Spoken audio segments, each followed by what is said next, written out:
Good morning વિદ્યાર્થી મિત્રો.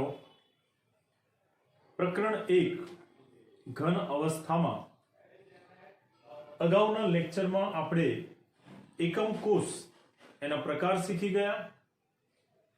એક એકમ કોષમાં ધાર ઉપર, ખૂણા ઉપર કે અંતઃકેન્દ્ર ઉપર કે ફલકના કેન્દ્ર ઉપર ગોઠવાયેલો જે પરમાણુ છે એ પરમાણુ એક એકમ કોષમાં કેટલો હિસ્સો રોકે એ પણ આપણે છેલ્લા લેક્ચરમાં શીખી ગયા.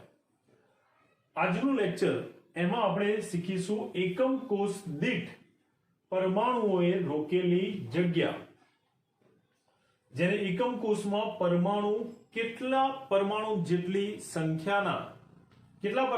સંખ્યા જેટલો ભાગ એકમ કોષમાં રોકે છે એની ગણતરી કરીશું. તો મિત્રો ખૂબ અગત્યનો પ્રશ્ન છે, તો એને ધ્યાનમાં રાખીને બરાબર તૈયાર કરજો અને ધ્યાનથી સમજજો. પ્રશ્ન પૂછાય કે એકમ કોષ દીઠ પરમાણુઓની સંખ્યાની ગણતરી કરવી. તો સૌથી પહેલા આપણે વાત કરીએ ટોપિક 1.5 માં. ટોપિક 1.5.1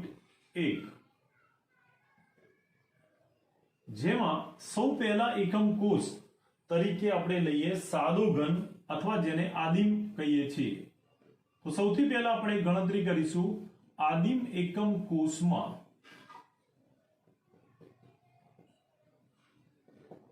પરમાણુઓની સંખ્યાની ગણતરી, અથવા એકમ કોષ દીઠ આદિમ એકમ કોષમાં એક એકમ કોષ દીઠ કેટલા પરમાણુઓ જેટલી જગ્યા રોકાય છે. તો આદિમ એકમ કોષ એમાં પરમાણુ સંખ્યાની ગણતરી કરીએ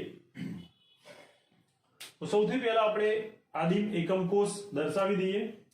અગાઉ શીખી ગયા એ પ્રમાણે આદિમ એકમ કોષ કોને કહેવાય કે જેમાં પરમાણુ અથવા તો આયન, જેને આપણે ઘટક કણો કહીશું, એ માત્ર ક્યાં ગોઠવાયેલા હોય? તો માત્ર ને માત્ર 8 ખૂણા પર ગોઠવાયેલા હોય. 8 ખૂણા પર ઘટક કણો ની ગોઠવણી થાય તો એવા એકમ કોષને આપણે આદિમ એકમ કોષ કહીએ છીએ. હવે આદિમ એકમ કોષ એની આકૃતિ દર્શાવી દઈએ. તો આદિમ એકમ કોષ એને આપણે આ પ્રમાણે દર્શાવી શકીએ.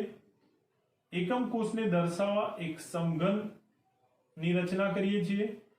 સમઘન અગાઉ શીખી ગયા પ્રમાણે બે ચોરસ, જેમાં એક ચોરસ થી બીજું ચોરસ થોડુંક પાછળ ખસેલું હોય એ પ્રમાણે એને દર્શાવીશું.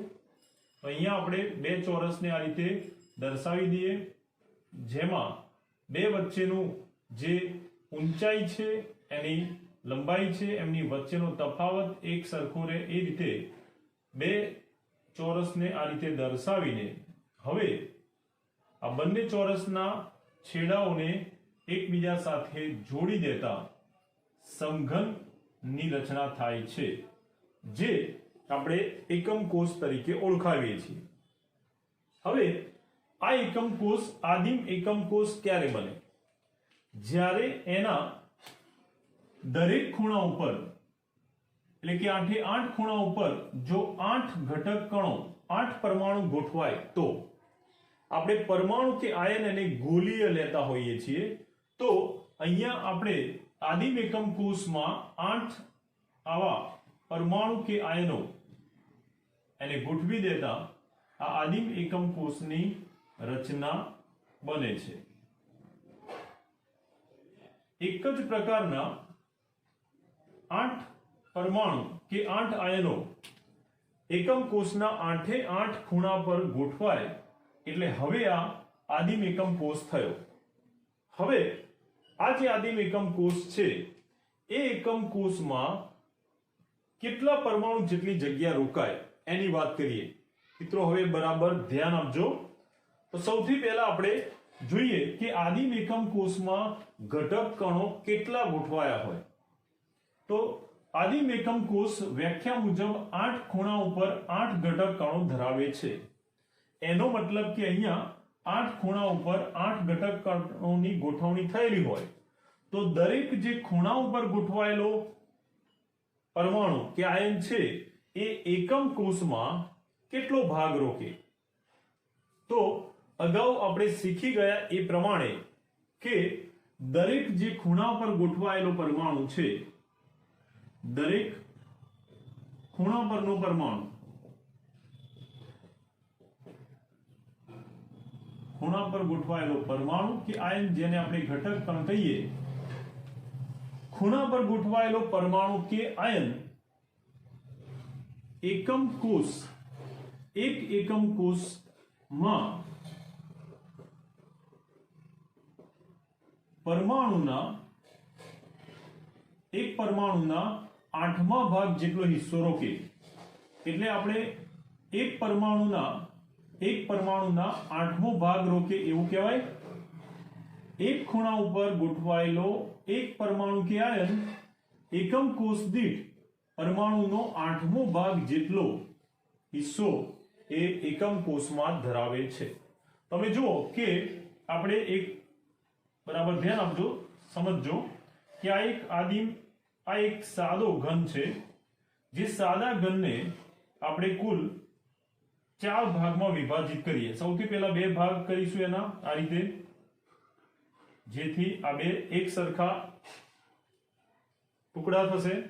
હવે એને ઊભા ચીરતા એ બીજા 2 ભાગમાં વહેંચાશે, જેના વચ્ચેના ભાગને આ રીતે જોડી દઈએ.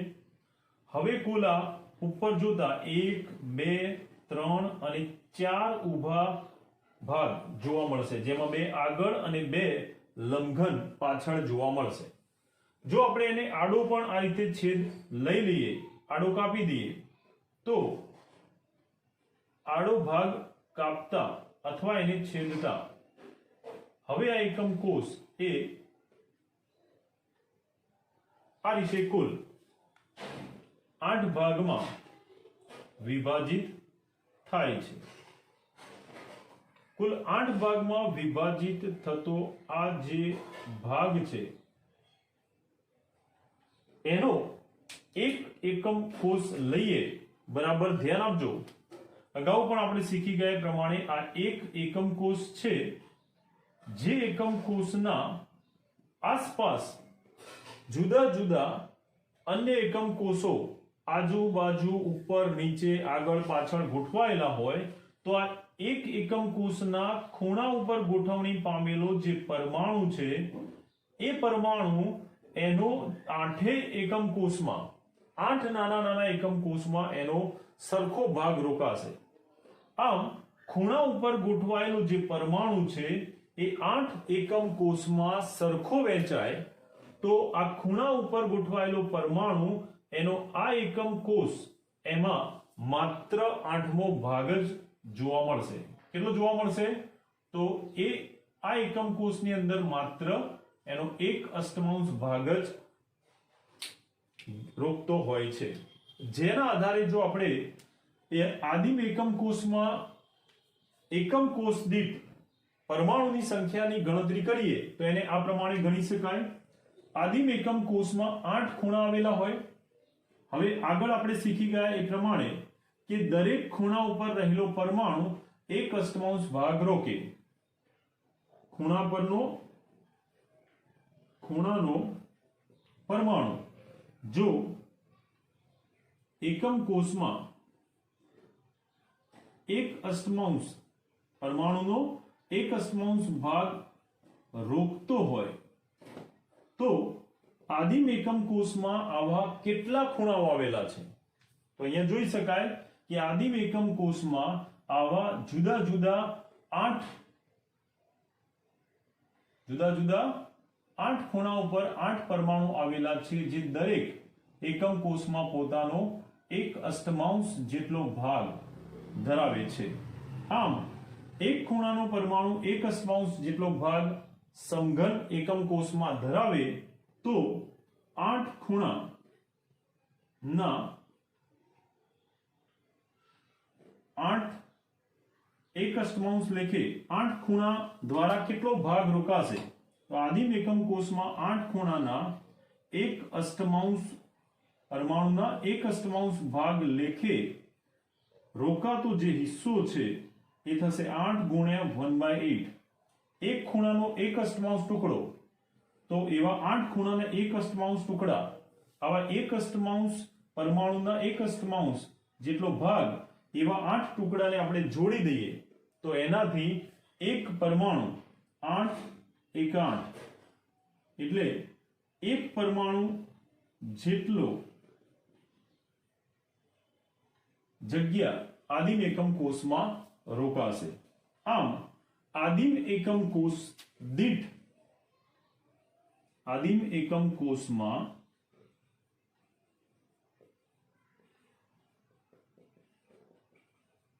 એક એકમ કોષ દીઠ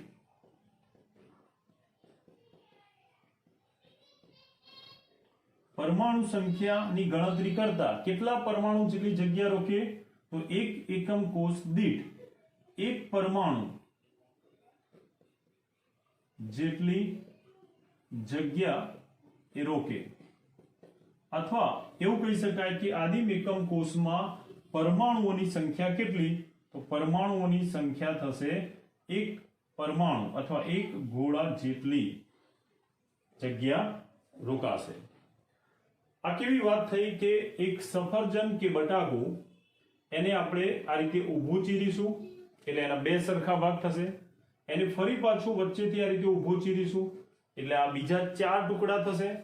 બરાબર? આ ગોળ બટાકું કે સફરજન હોય તો આને એક ચીરી, આ બીજી ચીરી, ત્રીજી અને એ રીતે ચોથી, આ ચારેય ચીરીને આપણે ફરીથી ભેગા કરી દઈએ અને એને આડું કાપી દઈએ તો એનો 8મો ટુકડો જે છે, 8મો ટુકડો એટલો ભાગ ખૂણા પરના પરમાણુ વડે એકમ કોષમાં રોકાતો હોય. હવે આવા આ જે 8મો ટુકડો છે એવા આપણે જુદા જુદા 8 ટુકડા લઈએ તો 8 આવા ટુકડા એને જોડતા ફરી પાછું એ એક સફરજન કે બટાકું બનાવી દેશે, જેને આપણે એક પરમાણુ તરીકે સ્વીકારીએ છીએ. આમ આદિમ એકમ કોષમાં એક એકમ કોષ દીઠ એક પરમાણુ જેટલી જગ્યા એકમ કોષમાં રોકાતી હોય છે. તો આદિમ એકમ કોષ માટે કહી શકાય કે એકમ કોષ દીઠ પરમાણુની સંખ્યા થશે એક પરમાણુ જેટલી. એક પરમાણુ એને આપણે ગોળા જેટલું લઈએ છીએ એટલે એક પરમાણુ એને જો ગોળા જેટલું લઈએ તો ગોળાનું ઘનફળ, પરમાણુ એ ગોળીય હોય છે. જો આપણે પરમાણુને ગોળીય અથવા ગોળ હોવાથી એનું કદ અથવા એનું ઘનફળ જે કહીએ એને વોલ્યુમ પરથી v વડે દર્શાવીએ તો એનું સૂત્ર થાય 4/3 પાઈ r ઘન, જે તમે ધોરણ 9 કે 10 માં એનું સૂત્ર શીખી ગયા છો. આમ એકમ કોષ દીઠ આદિમ એકમ કોષમાં એક એકમ કોષ દીઠ કેટલો ભાગ રોકાય? તો એક પરમાણુ જેટલો, એટલે કે એક ગોળાનો કદ 4/3 પાઈ r ઘન જેટલો ભાગ પરમાણુ દ્વારા એક એકમ કોષમાં રોકાશે. ઓકે, તો આ વાત થઈ આદિમ એકમ કોષની.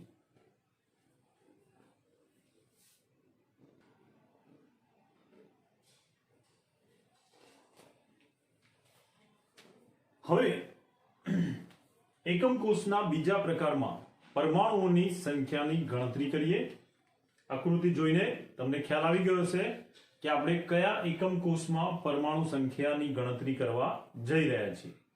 તો આ કયો એકમ કોષ છે યાદ કરો. એકમ કોષનો આ પ્રકાર છે અંતઃકેન્દ્રિત ઘન. તો હવે આપણે એકમ કોષના બીજા પ્રકાર જેને કહેવાય અંતઃકેન્દ્રિત ઘન, જેને બોડી સેન્ટર્ડ ક્યુબ તરીકે પણ ઓળખવામાં આવે, જેના પરથી અને ટૂંકમાં BCC એટલે કે બોડી સેન્ટર્ડ ક્યુબ અથવા એને કહેવાય બોડી એટલે શરીર કેન્દ્રિત ઘન તરીકે પણ ઓળખવામાં આવે છે.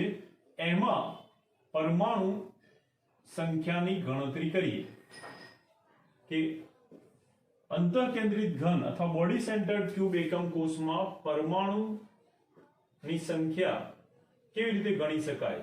એક એકમ કોષ દીઠ એમાં કેટલા પરમાણુ જેટલી જગ્યા રોકાતી હોય છે? તો અહીંયા તમે જોઈ શકો કે એક અંતઃકેન્દ્રિત ઘન એકમ કોષ દર્શાવેલો છે. અંતઃકેન્દ્રિત ઘન એકમ કોષ એની વ્યાખ્યા મુજબ ક્યાં પરમાણુ ધરાવે? તો અંતઃકેન્દ્રિત ઘન એટલે જે ઘનમાં પરમાણુઓની સંખ્યા 8 ખૂણા ઉપર એ સિવાય એક પરમાણુ એનો અંતઃકેન્દ્ર પર આવેલો હોય તો આ પ્રકારના એકમ કોષને અંતઃકેન્દ્રિત ઘન એકમ કોષ કહે છે. તો મિત્રો અહીંયા આવેલા જે પરમાણુઓ છે એ પરમાણુઓની સંખ્યા ક્યાં છે? તો તમે જોઈ શકો કે 8 પરમાણુ ગોઠવાયેલા છે ખૂણા ઉપર.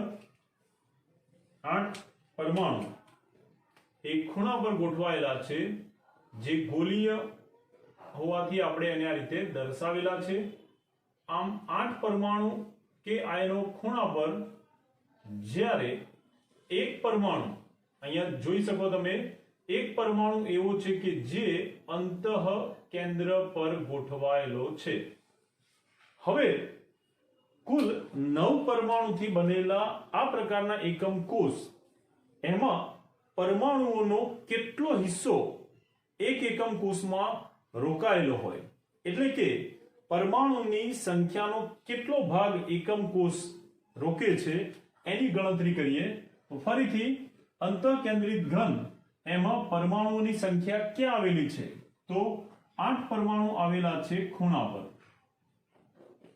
8 પરમાણુ ખૂણા ઉપર, અને ખૂણા ઉપર આવેલા પરમાણુનો રોકાયેલો હિસ્સો તો આગળ આપણે શીખી ગયા એ પ્રમાણે દરેક ખૂણા ઉપર ગોઠવાયેલો પરમાણુ એ જુદા જુદા 8 એકમ કોષોમાં વહેંચાયેલો હોય.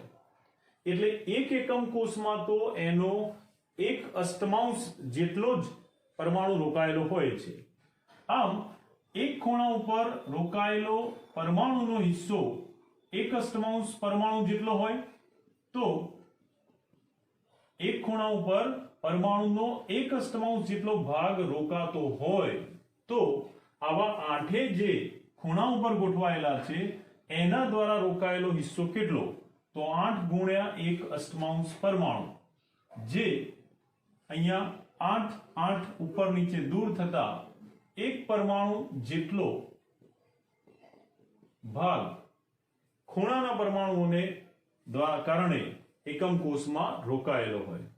હમણાં જે વાત કરી તેમ કે બટાકા કે સફરજનના 8 ટુકડા, ઊભો, બીજો ઊભો અને ત્યાર પછી આડો, એમ ટુકડા કરતા 8મો જે ટુકડો છે એવો એક ખૂણા ઉપર રોકાયેલો હોય તો પરમાણુના 1/8 જેટલો ભાગ એક ખૂણા ઉપર, તો એવા 8 ખૂણાના 8 × 1/8 લેખે એક પરમાણુ જેટલો, એટલે કે એક ગોળા જેટલો ભાગ એકમ કોષમાં રોકાશે. હવે બરાબર ધ્યાન આપજો. આ વાત થઈ ખૂણા ઉપરના પરમાણુની. આ સિવાય એક પરમાણુ ગોઠવાયેલો છે ક્યાં?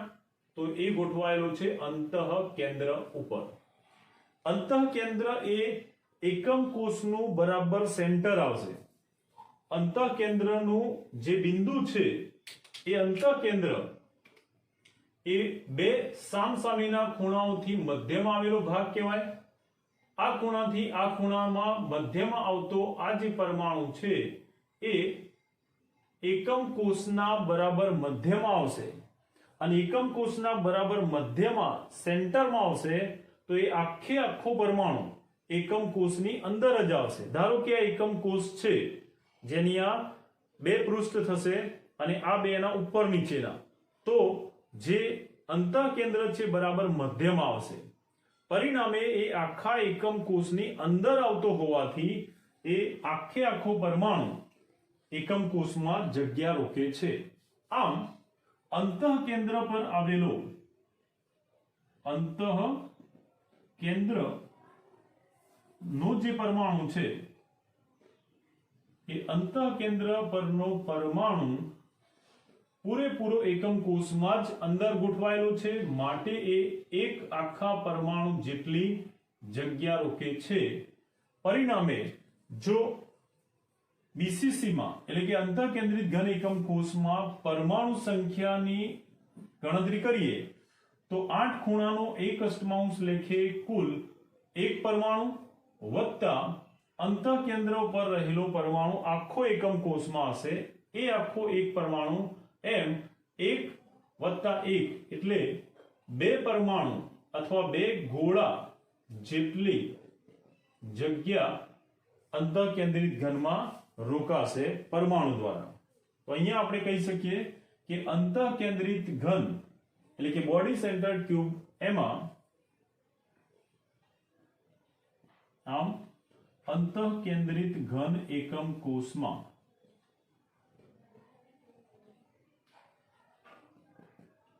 એકમ કોષ દીઠ એક એકમ કોષ દીઠ પરમાણુ દ્વારા રોકાયેલ ભાગ અથવા એકમ કોષ દીઠ પરમાણુની સંખ્યા જે થશે કુલ 2. એક ખૂણા દ્વારા મળતો પરમાણુ અને અંતઃકેન્દ્રનો એક આખો પરમાણુ એમ કુલ 1 + 1 બે પરમાણુ અથવા બે ગોળા જેટલો હિસ્સો એ અંતઃકેન્દ્રિત ઘનમાં એક એકમ કોષ દીઠ રોકાય છે. જો આપણે એને ત્રિજ્યાના અનુસંધાનમાં કહીએ પરમાણુ અથવા ગોળાની ત્રિજ્યા એને r વડે દર્શાવીએ તો એક પરમાણુ કે ગોળાનું ઘનફળ અગાઉ જણાવ્યું તે પ્રમાણે ગોળાનું ઘનફળ 4/3 πr ઘન જેટલું થાય, જેના પરથી પરમાણુ એને એકમ કોષ દીઠ અંતઃકેન્દ્રિત ઘન એકમ કોષમાં એકમ કોષ દીઠ કેટલો ભાગ રોકે તો બે પરમાણુ અથવા બે ગોળા જેટલો જે થશે 4 × 2 8/3 πr ઘન જેટલો હિસ્સો એક એકમ કોષમાં રોકાશે. ઓકે, તો આ વાત થઈ અંતઃકેન્દ્રિત ઘન એકમ કોષની. હવે આપણે ફલક કેન્દ્રિત ઘન એકમ કોષની વાત કરીએ.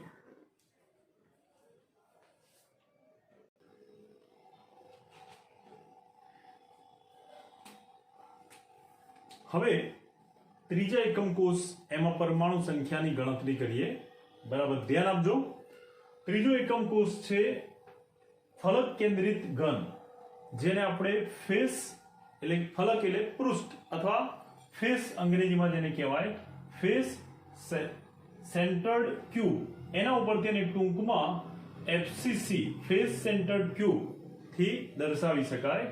આવા ફલક કેન્દ્રિત ઘન એકમ કોષમાં પરમાણુ સંખ્યાની ગણતરી કરીએ તો અહીંયા એક સમઘન એકમ કોષ તરીકે લીધેલો છે. હવે એ ફલક કેન્દ્રિત ઘન એકમ કોષ ક્યારે બને તો અગાઉ આપણે શીખી ગયા એ પ્રમાણે કે ફલક કેન્દ્રિતનો અર્થ શું થાય કે ફલકના કેન્દ્રમાં પરમાણુ ગોઠવાયેલા હોય. અહીંયા 8 પરમાણુ ખૂણા ઉપર ગોઠવાયેલા છે જે આદિમ એકમ કોષમાં પણ મળે, પરંતુ 8 ખૂણા ઉપરાંત જ્યારે પરમાણુ ફલકના કેન્દ્રમાં ગોઠવાય, ક્યાં ગોઠવાય ફલક કેન્દ્રમાં, તો એની ગોઠવણીથી મળતા એકમ કોષને ફલક કેન્દ્રિત ઘન એકમ કોષ કહે છે. હવે ફલક અથવા પૃષ્ઠ તેની સંખ્યા કેટલી તો કુલ 6 ફલક. ધ્યાન આપજો. જેમ કે આપણે આ એક ફલક છે જે જમણી બાજુએ દર્શાવેલું ફલક કહેવાય. જો આપણે એને નામ આપી દઈએ તો આ છે ABCD. ABCD આ જે એક ચોરસ ભાગ દેખાય છે એ એક ફલક થશે. એ જ પ્રમાણે એની બરાબર સામે આવેલું ફલક એટલે આ થશે PQRS. PQRS આ જે ફલક દેખાય છે એ ABCD ની બરાબર સામે આવેલું બીજું ફલક થશે. એ જ પ્રમાણે આગળ દર્શાવેલું ફલક એટલે ABSP આ આગળનું ફલક થશે. તો પાછળ આવેલું ફલક કયું થશે તો એ થશે QDC અને R. QDCR એ પાછળનું ફલક થશે. એ જ પ્રમાણે ઉપર આવેલું ફલક કયું થશે તો ઉપર આવેલું ફલક થશે ADQP આ ઉપરનું ફલક, જ્યારે નીચેનું ફલક થશે BCRS એ નીચેનું ફલક થશે. હવે 8 પરમાણુ ખૂણા ઉપર ગોઠવાશે, એ સિવાય 6 પરમાણુ ફલકના કેન્દ્રમાં ગોઠવાય છે. એટલે અહીંયા કુલ 14 પરમાણુ એ એકમ કોષમાં ગોઠવણી પામે છે. હવે ફલકના કેન્દ્ર દર્શાવી દઈએ તો આ સામસામેના શિરોબિંદુને જોડતા ફલકનું કેન્દ્ર મળે છે. એ જ પ્રમાણે આ ફલક એના સામસામેના શિરોબિંદુને જોડતા આ એનું ફલક કેન્દ્ર મળશે. એ જ રીતે નીચેનું ફલક એમાં સામસામેના શિરોબિંદુ એને જોડતા આ એનું કેન્દ્ર મળશે. એ રીતે ઉપરના ફલકનું કેન્દ્ર P અને D સામસામેના શિરોબિંદુ એને જોડી દઈશું. એ જ પ્રમાણે Q અને A સામસામેના શિરોબિંદુને જોડતા એનું કેન્દ્ર મળશે અહીંયા. તો કુલ 4 ફલક કેન્દ્ર આપણે દર્શાવ્યા. ઓકે, દોર્યા પછી તમને ખબર પડવી જોઈએ કે કયા કયા કેન્દ્રો હતા. ઓકે, તો પહેલા આપણે 8 પરમાણુને દર્શાવી દઈએ ખૂણા ઉપર, જેની ગોઠવણી આ પ્રમાણે થશે.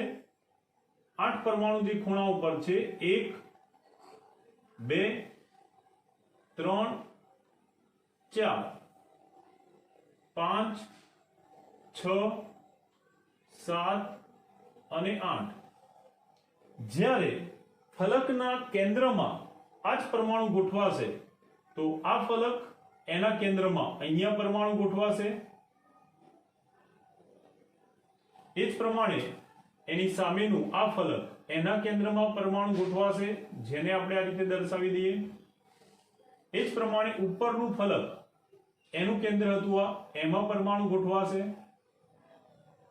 આ ફલકના કેન્દ્રમાં ગોઠવાયેલું ત્રીજો પરમાણુ, જ્યારે આ નીચેનું ફલક એનું કેન્દ્ર એમાં પરમાણુ ગોઠવાશે.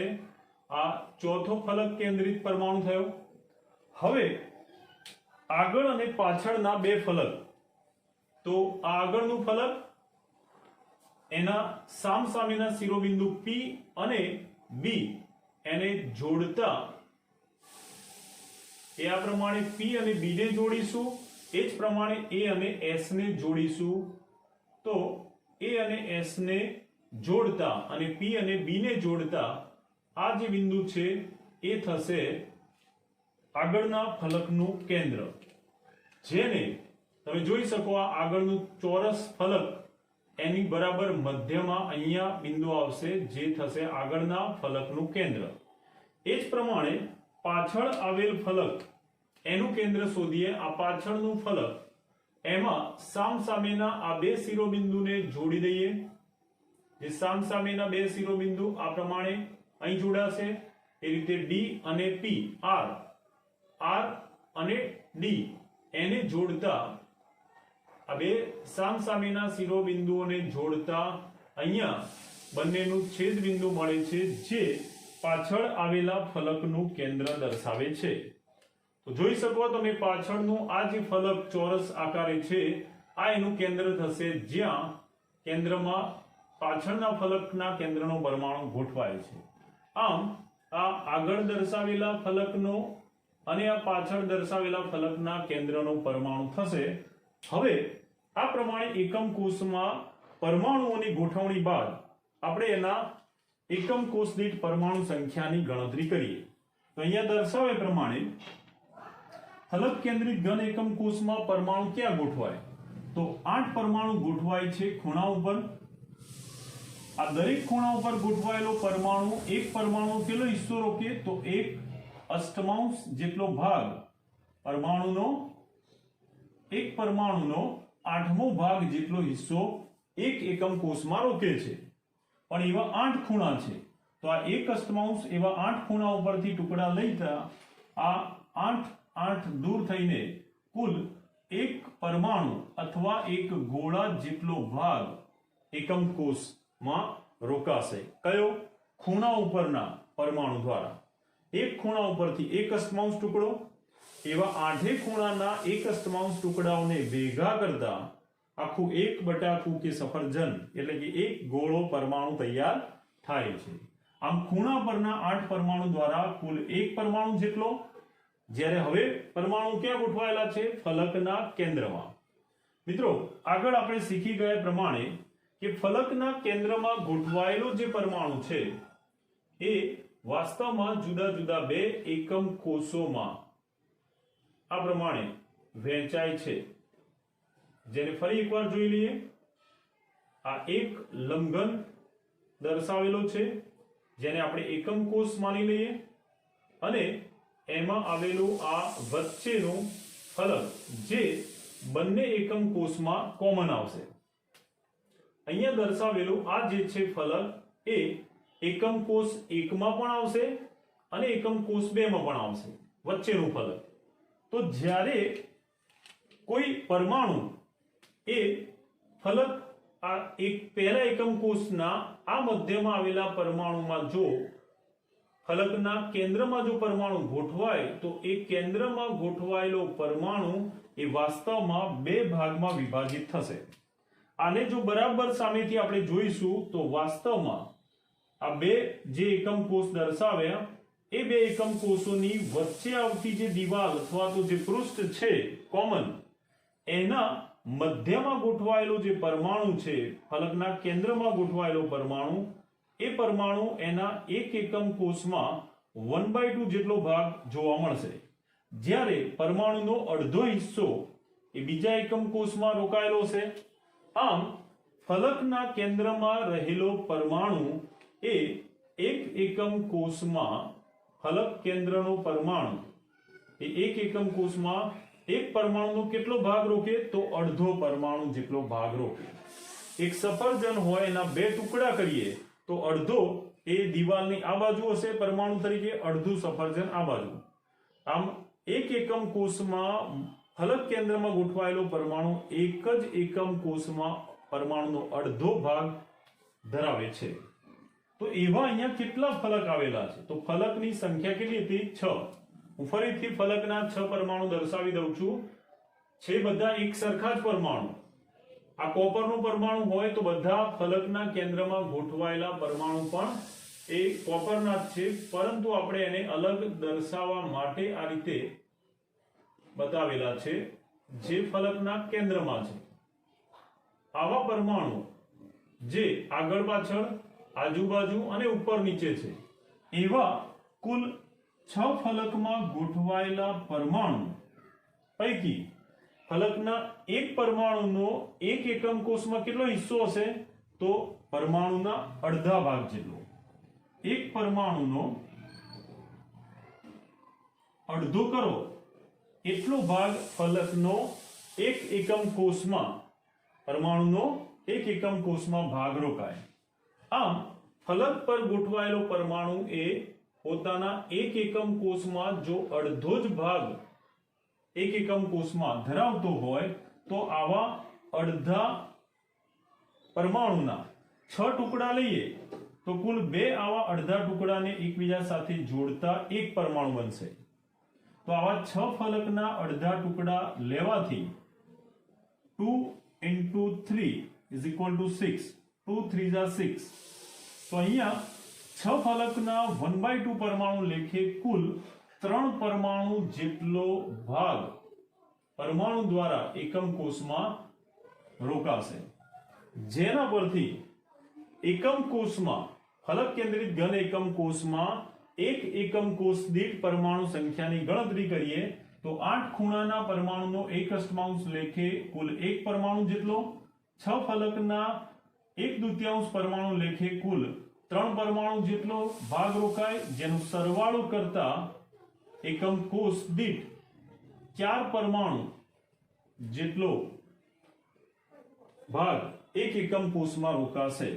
તો અહીંયા આપણે આ પ્રમાણે દર્શાવી શકીએ કે આમ ફલક કેન્દ્રિત ઘન અથવા જેને FCC કહીએ એવા ફલક કેન્દ્રિત ઘન એકમ કોષમાં